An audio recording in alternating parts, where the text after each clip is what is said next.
AKP YouTube channel में आप सभी दोस्तों का स्वागत है। आज हम लोग जानेंगे बिहार में जो सर्वेक्षण का काम चल रहा है, इससे संबंधित सभी प्रकार के कानूनी पहलू एवं जिनके पास कोई कागज नहीं, इस प्रकार के जो नीचे दिए हुए उल्लेखित जमीन की समस्या के बारे में डिटेल से जानेंगे। अगर आपको इसके बारे में जानना है तो वीडियो को पूरा देखिए।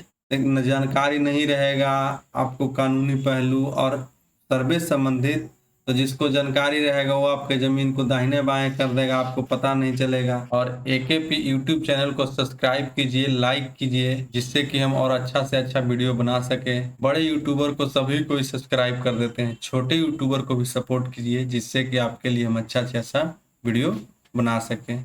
चलिए चलते हैं। किसी संस्थान या सरकार के द्वारा अपने उपलब्ध तकनीकी संसाधनों का प्रयोग करके अपने भूमि की पैमाइश कराकर भू मानचित्र, भूमि अभिलेख अधिकार पत्र जिसको खतियान कहते हैं, लगान, मालगुजारी से संबंधित दस्तावेज तैयार करने की क्रिया को ही भूमि सर्वेक्षण कहते हैं या भूमि सर्वे कहते हैं।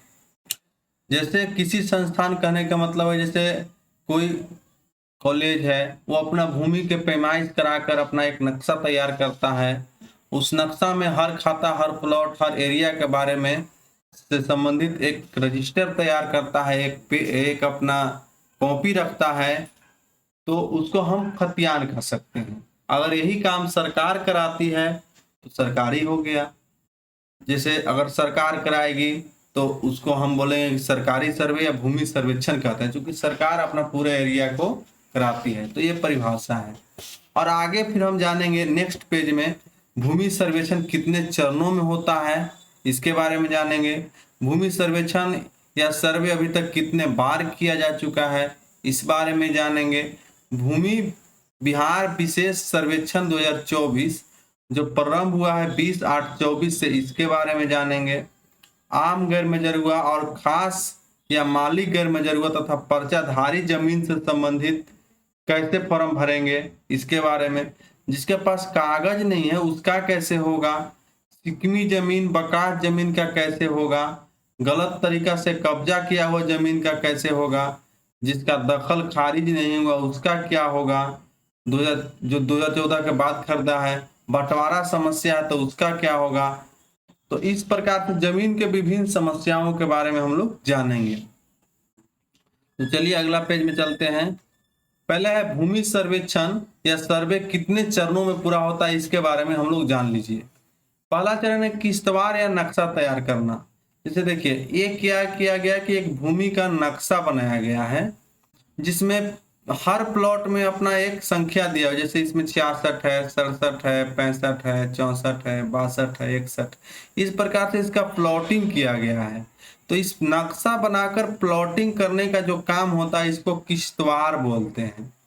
अब दूसरा चरण में जिसको हम खानापुरी बोलते हैं, खानापुरी में क्या होता है कि खेसरा फॉर्म, वसनौली फॉर्म या अन्य सभी प्रकार का फॉर्म भरकर आपसे बंदोबस्त पदाधिकारी जहां भूमि संबंधी शिविर लगा हुआ है प्रत्येक ग्राम सभा में, वहां आपको मांगेंगे कि हाँ फॉर्म भर के दीजिए। आप जो फॉर्म भर के दीजिएगा उस आधार पे आपके प्लॉट संख्या से जोड़कर एक रजिस्टर तैयार होगा, जिसको हम खतियान बोलेंगे।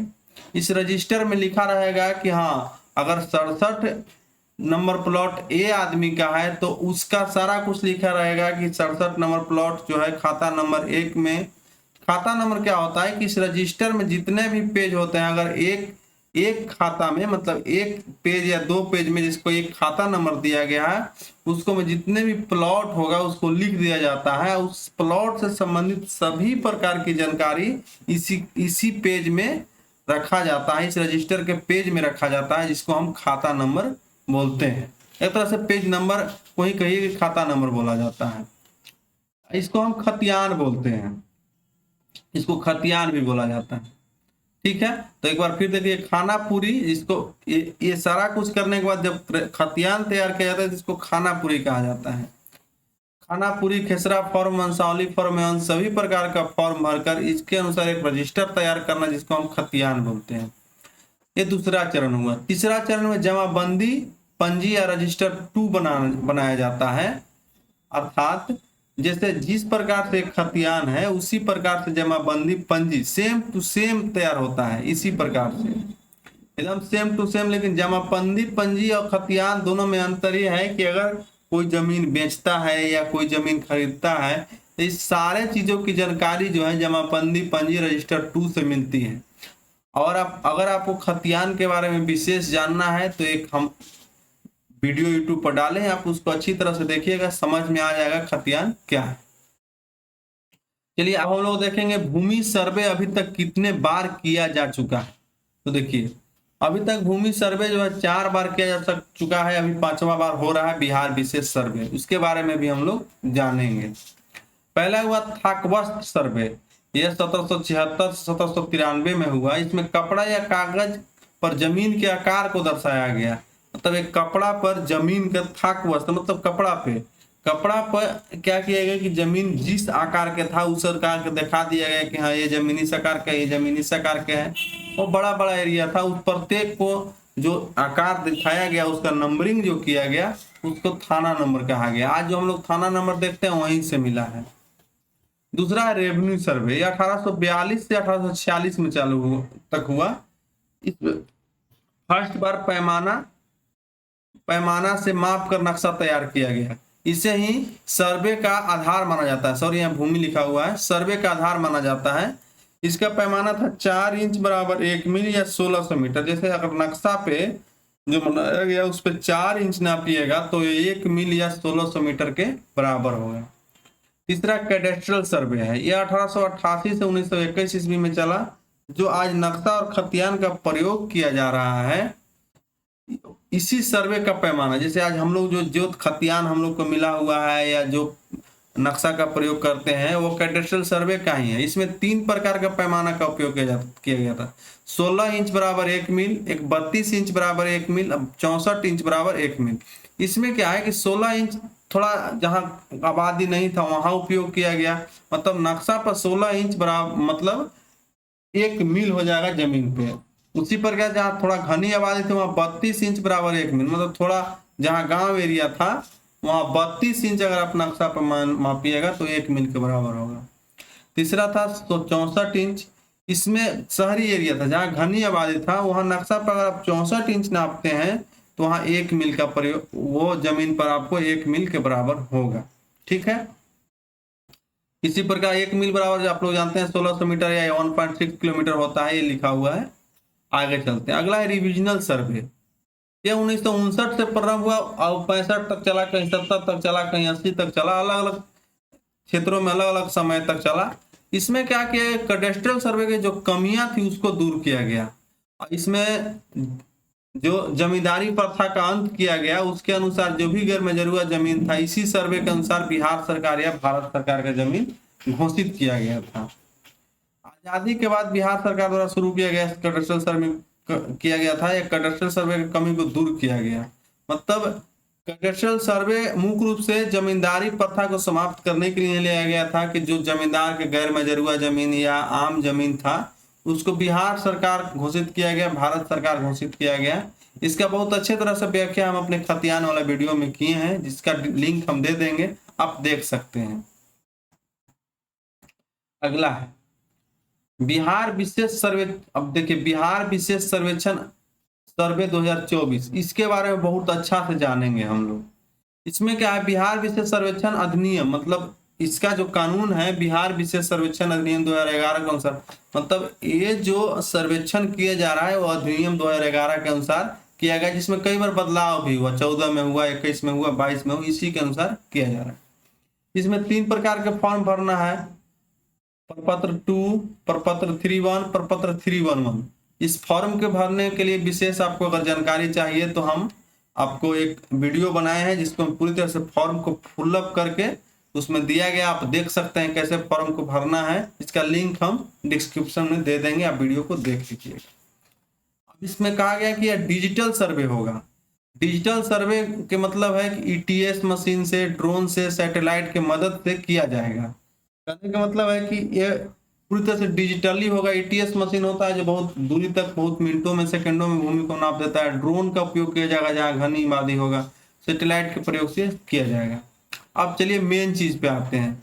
जैसे जिसके पास जमीन का फुल प्रूफ है, केवाला पेपर है, उसका रसीद कटता है, उसका सब कुछ है, उसके लिए तो कोई दिक्कत नहीं है, वो अपना फॉर्म भर देगा। लेकिन समस्या उन लोगों की है जिसका आम गैर मजरूआ जमीन है, या खास गैर मजरूआ जमीन है, या पर्चाधारी जमीन है, उसके लिए समस्या है। तो इसके इन सारी समस्या का समाधान, थोड़ा सा सपोर्ट जो कानूनी तरह से मिलता है, वह है लिमिटेशन एक्ट 1963 के धारा 65। इसमें कहा गया है कि अगर कोई व्यक्ति कोई जमीन पे अगर 12 वर्षों से रहता है और वह ये एविडेंस साबित कर देता है कि हाँ हम 12 वर्षों से यहाँ रह रहे हैं, जैसे वहाँ के कुछ सबूत, जैसे बिजली बिल वगैरह इस प्रकार से कुछ देता है कि हाँ देखिए हम 12 वर्षों से यहाँ रह रहे हैं, तो वह कोर्ट में भी जाके कह सकता है कि हाँ ये मेरा जमीन है, हमें इतना दिनों से अधिकार जता सकता है। ये उसके लिए कानूनी पहलू हुआ जो उसके सपोर्ट में है।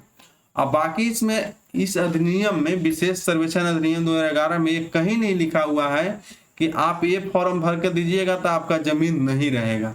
इससे संबंधित कोई प्रावधानित नहीं है, बस सरकार फॉर्म भर के मांग रही है। तो आप फॉर्म भरने के लिए अगर आम गैर मजरूआ या खास गैर मजरूआ जमीन है, तो किसी प्रकार से अगर आपके पास कोई एविडेंस है कि हाँ हम इतना 12 वर्षों से इस जमीन पे कायम है, तो आप उस अधिकार को जताकर फॉर्म आप भर सकते हैं। पर्चाधारी जमीन के क्या है, अगर सरकार से पर्चा मिला तो आप सरकारी पर्चा दे करके आप उस फॉर्म को भर सकते हैं। अगर कोई वार्षिक पर्चा है तो आप उसको दे सकते हैं। मतलब सरकारी पर्चा कहने का मतलब है बंदोबस्त पर्चा, या अगर कोई किसी के द्वारा दिया गया है, कोई अमीर व्यक्ति के द्वारा आपको जमीन, तो आप उसको भी दे सकते हैं। जिसके पास कागज नहीं है उसका कैसे होगा? अब जिसके पास भाई कागज नहीं है उसका तो वही लिमिटेशन एक्ट के तहत आपको प्रूफ करना होगा कि हम 12 साल से यहाँ रह रहे हैं, इस आधार पर फॉर्म को भर सकते हैं। एक कानूनी प्रावधान, इसके लिए विशेष आप वकील से सलाह ले सकते हैं। सिकमी जमीन, बकास जमीन का कैसे होगा? तो सिकमी जमीन संबंधित जो आपके पास पेपर होगा, उस पेपर को आप लगा करके इस फॉर्म को भर सकते हैं। और इसके लिए विशेष आप कानूनी सलाहकार से, वकील से आप देख लीजिए लिमिटेशन एक्ट के अनुसार, इसमें आपको सहयोग मिल जाएगा। गलत तरीका से कब्जा किया हुआ जमीन का कैसे होगा? अब देखिए भाई, कोई गलत तरीका से जमीन को कब्जा किए हुए है, तो जिसका कब्जा किए वो भी केस किए हुए है, जिसका कब्जा है उसका भी केस है। तो इस प्रकार से एक कोर्ट में निर्णय चल रहा है। तो आप फॉर्म भर के, एक ऑप्शन है उसमें, अभियुक्ति में लिख दीजिएगा कि यह इस जमीन का मामला न्यायालय में चल रहा है। इस प्रकार से उस फॉर्म को आप भर सकते हैं। न्यायालय का जो फैसला होगा उसके अनुसार वो आगे जमीन पे जिसका हक होगा वो काबिज हो जाएगा। फिर जिसका दखल खारिज नहीं हुआ, जैसे कोई जमीन 15 में लिया, 16 में लिया, 18 में लिया, वो अभी तक उसका दखल खारिज नहीं हुआ, उसका रसीद नहीं कट रहा है, तो उसका कैसे होगा? तो उसके पास जो केवाला पेपर है उस आधार पर भी उस फॉर्म को भर सकता है। एक और समस्या है कि बंटवारा का जमीन, जैसे कोई के जमीन क्या है कि बंटवारा का जमीन है, तो उसमें समस्या क्या होता है कि बहुत सारे लोग होंगे, नीचे में परदादा के नाम से जमीन है। तो इस प्रकार से घबराना नहीं है, आपको सरपंच से एक वंशनावली बना लेना है, जिसको इसमें दिया गया फॉर्म, उसके अनुसार वंशनावली बना करके आपको जो वहां पे शिविर लगेगा गांव में, वहां पे आपको इस चीज को, फॉर्म को दे देना है। अगर दोस्तों ये वीडियो आपको अच्छा लगे तो वीडियो को लाइक कीजिएगा, सब्सक्राइब कीजिएगा, और एक छोटे यूट्यूबर को भी सपोर्ट कीजिए। नमस्कार, जय हिंद।